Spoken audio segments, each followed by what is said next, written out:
Your boyfriend can't come to New Year's. Dad said, we don't want that around the kids. I replied, then I'm not coming either. Mom texted, good. More food for us. 6 months later, we got engaged. When his family, who owns a $47 million hotel chain, paid for our $280,000 wedding, and my parents weren't invited.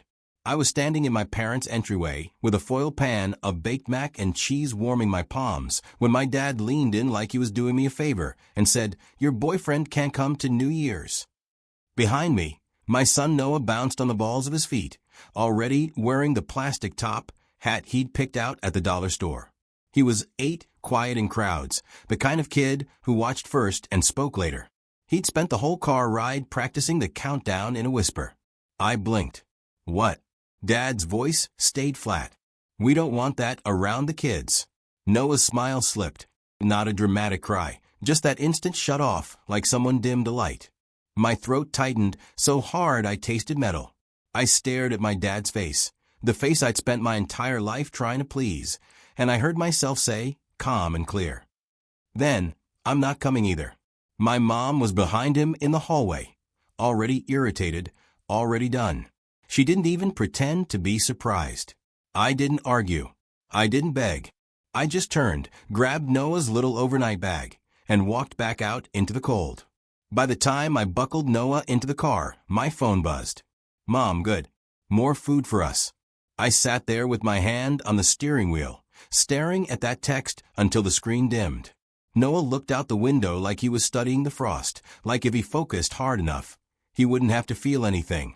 Did I do something wrong? He asked. That question was the real punch. Not my dad's words. Not my mom's childish little jab. That soft, careful question from a kid who was always trying to take up less space. No, I said, and my voice came out steadier than I felt. You didn't do anything wrong. He nodded like he wanted to believe me. Then he went quiet again. And in that quiet, I finally admitted what I'd been refusing to name for years. This wasn't just about Lucas being not welcome.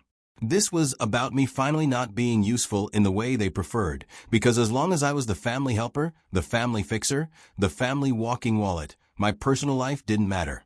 But the second I asked them to treat the person I loved like a human being, suddenly I was bringing something around the kids. I drove home with my jaw clenched so tight my cheeks hurt. And I already knew this wasn't going to end with me simply skipping a party. I'm Carrie. At the time I was 34, living just outside Charlotte, North Carolina, in a small townhouse that always smelled faintly like hair product and vanilla candles. I was a makeup artist. Weddings, photos, theater gigs, anyone who wanted to look like a more rested version of themselves. I'd built my business from nothing after my divorce. My ex-wife and I split when Noah was a toddler. We co-parented fine, but my parents acted like the divorce was proof I was defective. Like I'd embarrassed them. Then a few years later, I fell in love with a man. My parents didn't use slurs. They didn't have to. They used tone. They used silence.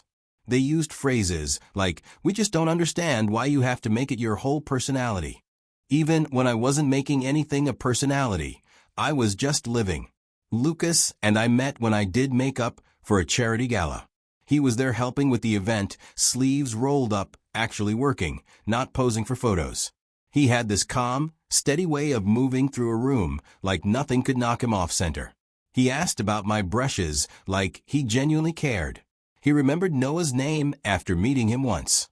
The first time Noah spilled juice on Lucas's shirt, Lucas just laughed and said, "Buddy, I've worn worse for less." Noah liked him immediately, which meant I liked him even more. My parents, on the other hand, treated Lucas like a bad influence, like he was a loud neon sign that would confuse children simply by existing. And the thing was, I might have swallowed that disrespect longer if it had only been aimed at me, but it wasn't. It always bled onto Noah. Little things at first, family photos where my sister's kids were pulled front and center, while Noah got placed off to the side like an accessory.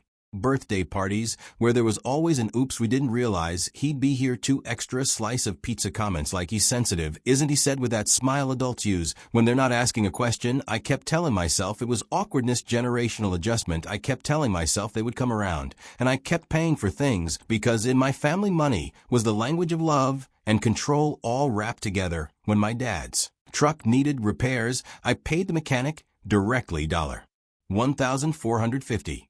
When my mom said the property taxes were higher than expected, I transferred $2,000 and told her not to worry about it. When my sister needed help with daycare for just a month, it turned into 6 months, $300 a week, every week, automatically. There was even a joint account I opened with my mom after she cried about not having cushion. It was supposed to be for emergencies. Somehow the emergencies kept happening right after I got paid. I told myself it was family. I told myself it was temporary. I told myself it was better than fighting. But standing in that doorway on New Year's Eve, watching Noah's face fall because my dad decided Lucas was that, I realized something simple. I had been buying a seat at a table that still wouldn't set a plate for my kid. New Year's Eve had always been my mom's thing. She loved control, loved planning, loved assigning dishes like she was running a catering business that year. She'd texted a full list. Bring mac and cheese. Bring sparkling cider. Bring the little plastic horns for the kids. And Carrie, don't make this weird. That last line wasn't about food. It was about Lucas. We'd already agreed Lucas would come late. After he finished a small bridal trial, he'd squeezed in for extra cash. He wasn't even going to be there for long. Just an hour, a kiss at midnight, a normal holiday moment. I didn't think I was asking for the moon. Apparently I was. After my dad said Lucas couldn't come, I walked out and drove home. I didn't cry in the car. I didn't scream. I just drove with my hands steady on the wheel. Like, if I stayed controlled, I'd stay safe. Noah sat in the back, holding the little paper bag of party favors he packed himself. He'd put in 2 noisemakers, 2 hats, and a tiny envelope with glitter stickers. He'd been so excited to give 1 hat to Lucas and 1 to Grandpa. That was the part that gutted me. He was trying to include everybody. He didn't understand why adults couldn't do the same. When we got home, I put the mac and cheese in the fridge, still wrapped in foil like a sad leftover of a life I kept trying to force. Noah sat on the couch and turned on a cartoon. Volume low. I went to my bedroom and stared at the wall for a full minute before I moved. Then I grabbed my laptop. Not because I wanted revenge, because I finally wanted peace. The joint account with my mom was open in my banking app with 1 click. Balance $9,842. That money was supposed to be for emergencies, but the last 3 withdrawals had been $600 kitchen cabinets deposit, $450 sister's tires, $300 groceries. None of those were emergencies. They were expectations. And I knew with a clarity that felt almost calm that if I let tonight slide, the next line would come easier for them to cross. First it was, don't bring him. Then it would be don't talk about him. Then it would be don't let Noah talk about him. And my son would learn that love was something you hid to keep other people comfortable. I wasn't teaching him that. So I made one decision. I closed the joint account. Not transferred the money out and left it open. Not froze it to think about it. Closed. I clicked through the prompts, read the warnings, and hit confirm. A final screen popped up. Account closed successfully. I stared at it longer than I needed to, like it might evaporate. Then I set my laptop down, walked back into the living room, and sat next to Noah. He didn't look at me right away. Can we still do New Year's? He asked quietly. Yeah, I said. We can. He frowned a little. Just us. I thought about Lucas probably wiping powder off his hands driving across town, expecting to walk into my parents' house and get quietly tolerated at best. I swallowed. Just us tonight, I said, and then I added, because Noah deserved the truth in kid-sized pieces, and tomorrow we'll do something with Lucas. Noah nodded and leaned into my shoulder like he was tired all the way down to his bones. At 11:58, we watched the countdown on TV. At midnight, I kissed Noah's forehead and told him I loved him. No big party, no forced smiles, no pretending, and it was still better than anything my parents were offering. The fallout started before the champagne had even gone flat at my parents' house. At 12:17 a.m., my mom called. I didn't answer. At 12:22, my dad called. I didn't answer. At 12:45, my sister texted a dramatic paragraph about ruining the holiday and making it about you again. At 10:03 a.m., my mom texted again. Mom, did you really leave us hanging like that over him? I stared at the word him like Lucas was an appliance I brought into their home without permission. Like my relationship was a reckless hobby. I didn't reply. I put my phone face down. The next morning, while Noah ate cereal in his pajamas, my mom texted again. Mom, the account won't let me log in. Call me. So, the party line was officially shifting. Not we're sorry. Not. Your dad shouldn't have said that. Not. Tell Noah we love him. Just call me. The money isn't working. My stomach did that weird hollow drop. Not from guilt, but from how predictable it was. Noah looked up at me. Is Grandma mad? I kept my voice even. Grandma's having big feelings. He nodded like he understood adults had storms inside them, too. I waited until he was distracted with his Legos. Then I typed one message. Me. I closed the joint account. I'm not funding a family that treats my partner like a problem. And I'm not bringing Noah around people who talk like that. 3 dots appeared immediately. Then my mom sent, Mom, wow. So, you're choosing your lifestyle over your parents'. There it was. The script. I didn't debate. I didn't try to educate her. I didn't write a 10-page explanation. I just replied, me? I'm choosing my child's safety and my own dignity. Then I muted the thread. Not blocked, not dramatic. Muted, because I knew they'd keep talking, and I knew I didn't owe them an audience anymore. Lucas came over that afternoon with takeout and a bag of party hats from the grocery store.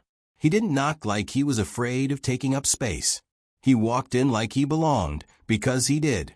Noah ran to him and held up the hat Noah had originally meant to give him. Lucas put it on immediately, tilted it, and said, How do I look? Noah grinned for the first time in 24 hours.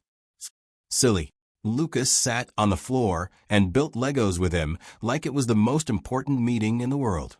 Later, when Noah was in the bathroom brushing his teeth, Lucas sat next to me on the couch. I'm guessing it was bad, he said gently. I nodded. My dad said, You can't come around the kids. Lucas's face tightened, not in anger, in disappointment, like he'd hoped for better, but wasn't shocked. I'm sorry, I whispered, and then I hated myself for apologizing to the person who'd been insulted. Lucas reached for my hand. Don't apologize for them, he said. Just tell me what you need. What I needed was simple. I needed to stop pretending my parents' love was something I could earn with enough payments and enough silence. I already did it, I said. I closed the account. Lucas exhaled like he'd been holding his breath. Good. That was it. No lecture. No. Are you sure? No guilt. Just good. And something unclenched in my chest. Over the next few weeks, my parents tried every angle. My sister sent messages like, Do you know how stressed Mom is? And Dad can't sleep because of this. My mom tried the soft approach. We miss Noah. Then when that didn't work, she tried the sharp one. You're punishing your whole family because you're angry. My dad tried the wounded one after everything we did for you. I stared at that message for a long time. Everything they did for me had always come with a price. Obedience, silence, gratitude that looked like compliance. And the wild part was I did feel grief. Not because I missed them as they were, because I missed the version of them I kept hoping they could be. Noah didn't ask to see them again for a while. That alone told me how deep the cut had been. Kids don't hold grudges the way adults accuse them of. Kids just learn patterns. And Noah was learning that Grandpa's house wasn't safe for the people Noah loved. One evening in February, Noah brought me a drawing. 3 stick figures holding hands. Me, Noah, and Lucas. Above our heads, he'd drawn fireworks. New Year's, he said. I swallowed hard. I love it. He nodded, satisfied. This is our family. I put it on the fridge with a magnet shaped like a little lemon, and I left it there. 6 months later, Lucas proposed. It wasn't flashy. It was Lucas. He took Noah and me to a small lake park on a Sunday afternoon. We brought sandwiches. Noah threw rocks. Lucas looked nervous, in that way calm. People only look when something really matters. When Noah ran ahead to chase ducks, Lucas took my hand and said, "I want to do this for real." He pulled out a simple ring. Nothing huge, just classic and steady like him. I laughed because I was crying and I didn't know what else to do. "Yes," I said. "Yes." Noah came back and saw us hugging. He squinted. "Are you guys happy crying?" Lucas wiped his eyes and said, "A little." Noah nodded, like that made sense. Then he said, "Does that mean Lucas is my stepdad?" Lucas looked at him. "If you want me to be." Noah didn't hesitate. "Okay." And that was it. No speeches, no conditions, just okay. Here's where my life split into two very different worlds. In my world, I was still hustling, still doing early bridal calls, still cleaning brushes at midnight. In Lucas's world, his family had money I didn't know how to talk about. His parents weren't snobby, which almost made it harder to process. They didn't wave their wealth around.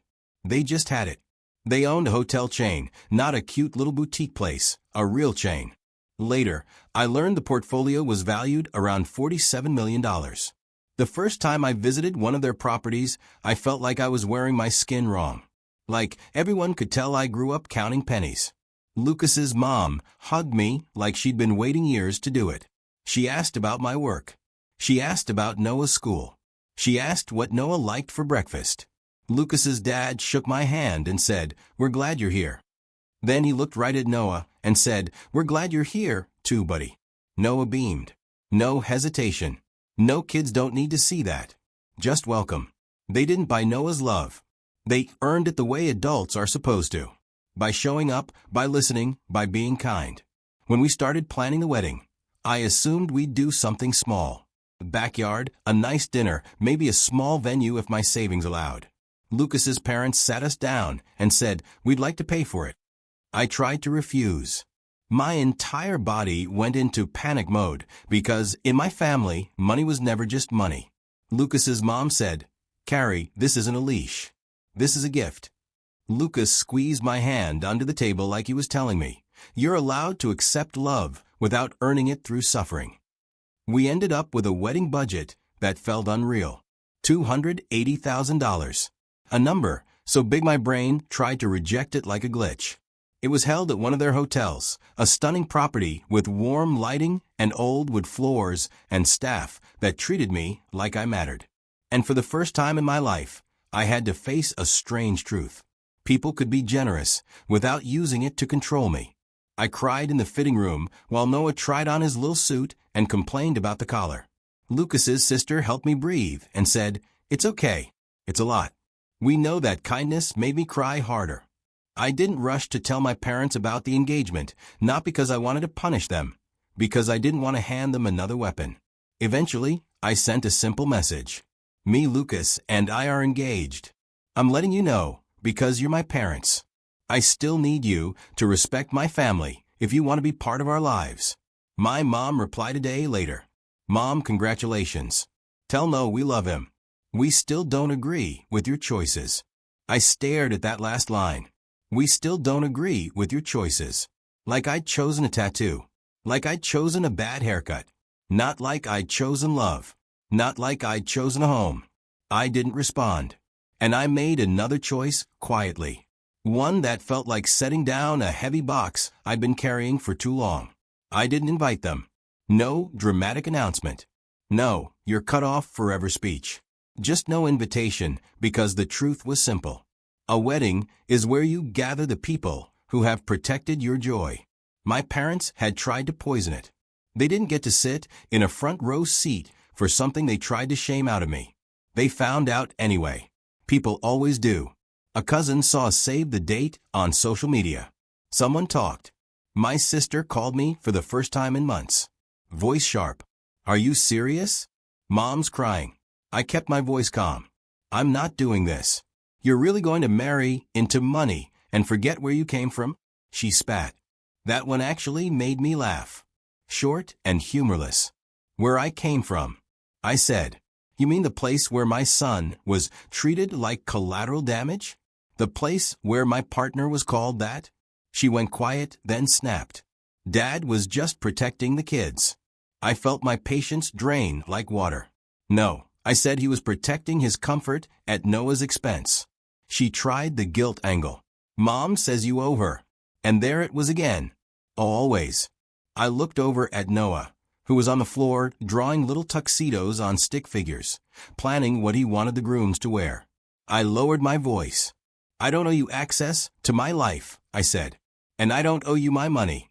She hung up. I sat there shaking, not from fear, but from the weird aftermath of finally not bending. Lucas came up behind me and put his hands on my shoulders. You okay? He asked. I nodded slowly. I will be, and I meant it. The wedding day was bright and clean and strangely quiet in the best way. No chaos for my mother. No last-minute guilt text. No dad acting like the king of the room. Just me, Lucas, and Noah in a suite with big windows. Noah had a tiny boot in the air, and he kept touching it like it was a magic button. Do I look fancy? He asked. You look like you own the place, Lucas said. Noah grinned. We kinda do. Lucas laughed, a real laugh, and kissed the top of Noah's head. At the ceremony, Noah walked between us with a small ring box, serious as a judge. When the officiant asked who supported our marriage, Lucas's family stood up like it was the easiest thing in the world. So did a few friends from my life. 2 fellow artists I'd worked with for years. A neighbor who'd watched Noah when I had early calls. A cousin who'd quietly texted me after New Year's and said, I'm sorry. They're wrong. There were empty seats in the back of the room, but not because I saved them, because I stopped saving space for people who wouldn't show up with love. When I said my vows, I didn't mention my parents. I didn't give them free real estate in my joy. I looked at Lucas, and I said, you made a home with me when I didn't know if I deserved one. Lucas's eyes went wet. He squeezed my hands. Noah sniffled dramatically, like he wanted everyone to know he was having feelings, too. Afterward, at the reception, Lucas's mom pulled me into a hug and whispered, you did good. You protected your boy. That sentence settled into me like a warm blanket, because that was the whole point. Of course, my parents didn't take it quietly. My mom sent a message the next day. Mom, I heard it was some big fancy wedding. Must be nice. Noah should have been with real family. I stared at the screen until my vision blurred. Lucas was in the kitchen making coffee. Noah was on the couch eating pancakes in his suit pants because he refused to take them off yet. I didn't write back a paragraph. I didn't explain. I didn't defend myself. I sent one sentence. Me. I won't fund or entertain people who treat my family like a mistake. Then I blocked her number. Not in anger, in protection. One clean move. A door closed softly but completely. 6 months after New Year's, after the engagement, after the wedding, I realized something that surprised me. The quiet wasn't empty. It was peaceful. Noah stopped asking why Grandma didn't call. He stopped flinching when my phone buzzed. He started inviting Lucas into his little daily routines without thinking about it. Lucas, can you help me with my homework? Lucas, watch this. Lucas, can we make cookies? Lucas showed up every time. One night in December, almost a full year after that doorway moment, Noah came into our bedroom holding a folded piece of paper. I made something, he said. It was a drawing. 3 people again. Me, Lucas, Noah. But this time, Noah had drawn a big table with plates and candles. At the top, he'd written in careful block letters, our new year. Lucas sat up and asked, where are we? Doing it. Noah pointed to the center of the drawing. Here, I swallowed. Because I realized he wasn't mourning what he lost anymore. He was building what he deserved. On New Year's Eve, we stayed home. We made food Noah actually liked. We wore pajamas. We played board games. At 11:55, Noah handed Lucas a dollar store party hat and handed me one, too. Everybody gets one, Noah said firmly, like he was establishing a law. Lucas put his on and gave Noah a little salute. Yes, sir. At midnight, Noah counted down louder than he did the year before. When the clock hit 12, Lucas kissed me and Noah yelled Happy New Year and blew his horn so hard it sounded like a dying goose. We laughed until we couldn't breathe. Later, when Noah fell asleep, curled between us on the couch, Lucas looked at me and said softly, Do you miss them? I thought about my dad's voice saying, "We don't want that around the kids." I thought about my mom's text, "Good, more food for us." I thought about how they'd panicked more over a bank account than over a little boy's hurt face. And I looked down at Noah, safe and warm and loved. "I miss what I wanted them to be," I said. "But I don't miss what they are." Lucas nodded like he understood completely. I carried Noah to bed and tucked him in. Before I turned off the light, I taped his "Our New Year" drawing to the wall, beside his desk. Not the fridge, not a drawer, the wall where it couldn't be ignored, where it would stay. Because I wasn't raising a kid who learned to shrink to fit other people's comfort. I was raising a kid who understood something my parents never did. You don't get to call yourself family if you treat someone like they don't belong. And you definitely don't get to keep my money, my effort, and my silence while you do.